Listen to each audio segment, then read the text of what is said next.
is a sport, a community, a hobby, a culture, an industry based on a technology that allows AEGs to be installed in hundreds of different kinds of weapons. Yet, we always seem to see the same five at every game over and over again. Armalites, Kalashnikovs, MP5s, AUGs, etc., etc., etc. In the spirit of variation and combination, RWTV brings you this series of videos about slightly off the beaten track AEGs. We do stress, of course, that they are only slightly off the beaten track AEGs. I mean, sure, we could review obscure AEGs from Soviet bloc countries that shoot cheese balls out of grenade launchers, but that wouldn't do you, the user, any good. And yet these slightly exotic creatures, they're reminiscent of your armalites. They are similar to your Kalashnikovs. Their viscera are completely compatible with the mainstream series, and yet they're just that little bit different.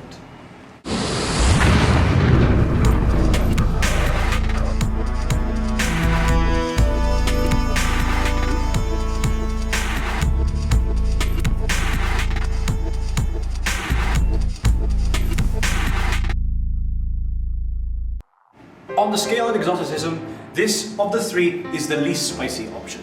If you will, the Swiss cheese to your cheddar. This is the Ares SL9. So, the SL9, the purpose-designated marksman's rifle variant of the G36. For airsoft users, the most important thing, upgrade compatibility. Well, it's a Type 3 gearbox, so you can upgrade it to your heart's content. It comes with this adorable little low-cap magazine for marksman's rifles. However, we do point out that it is a standard G36 mag type, so the weapon is compatible with all normal variants of G36 magazine. For extra lulzy factor, if you absolutely have to, you can technically put a C-mag on it. The multi-part segmented buttstock can have its pieces removed for an adjustable feel. Exactly the same is true of the cheek rest with the modular fit, so you can remove pieces again to adjust the feel. It comes with a very generous G36C style top rail. The plastic forend cannot take rails, but if you really wanted to, you could invest in a CA C-type or K-type rails front end system for the G36 if you really wanted those accessory rails. In the middle of our exoticism lineup, we have this, the buffalo mozzarella to your cheddar cheese, if you will. The VFC Scar-H SSR. I might want to back up a little bit for that because it's kind of a big gun. So this is the longest version of the heavy style of VFC Scar. Long rail is long. Like all VFC Scars, it accepts a version 2 gearbox, which makes it perfectly compatible with a vast majority of mainstream AEG parts. Which means that you can mod the poop out of this thing, should you so wish. It comes with a proprietary VFC high cap style magazine for the Scar-H, although they are sold individually should you need more. And it features a Generation 3 Scar style buttstock, which is more adaptable than a double jointed Russian gymnast.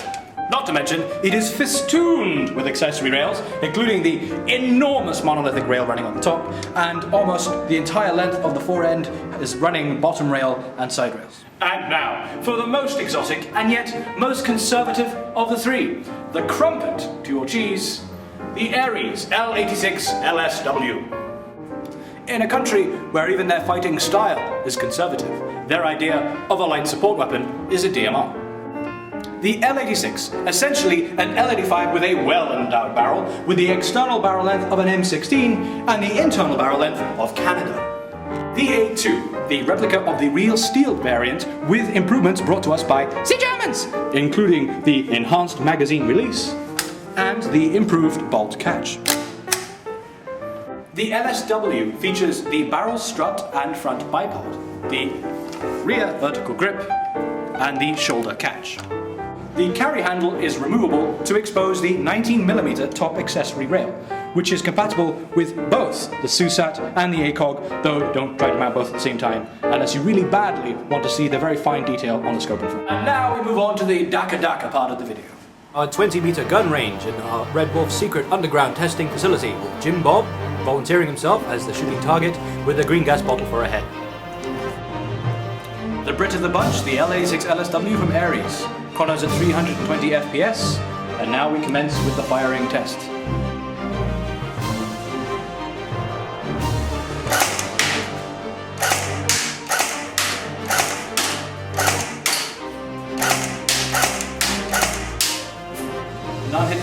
but most of them did hit Jim Bob himself. It was landing a little low, so probably fine-tune tweaking with the hop-up quick fix. The tan with the plan. The VFC Scar-H SSR.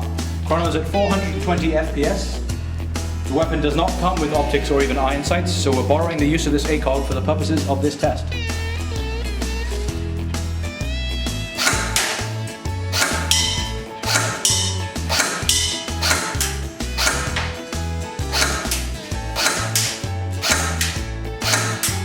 Five on the can, 1 on the torso, 4 misses.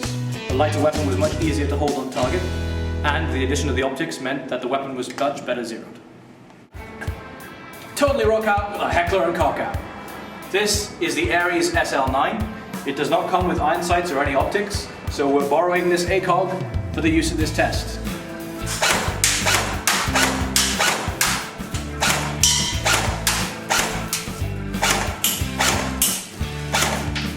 About an even spread of head and torso shots with only a couple of misses. This makes it the most accurate of the 3, which isn't that surprising considering it is by far the lightest, making it much easier to hold on target. So, in conclusion, how do the 3 compare? Well, the G36 base system, the SL9, it's the lightest, the most agile, and the most accurate of the 3. Good for the quick-moving soldier on the move. At 420 FPS, the Scar-H SSR will easily outrange any of these by at least 5 meters or more. The LSW, living up to its name more than the real steel equivalent, this thing can take armalites mags.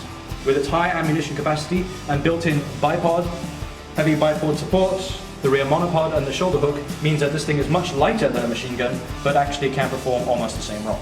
So in the end, be it ninja, rifleman, or support gunner, all of these can fulfill conventional roles on the field without a single armalite or Kalashnikov in sight. For more edutainment videos, be sure to check out our Redwolf TV YouTube channel.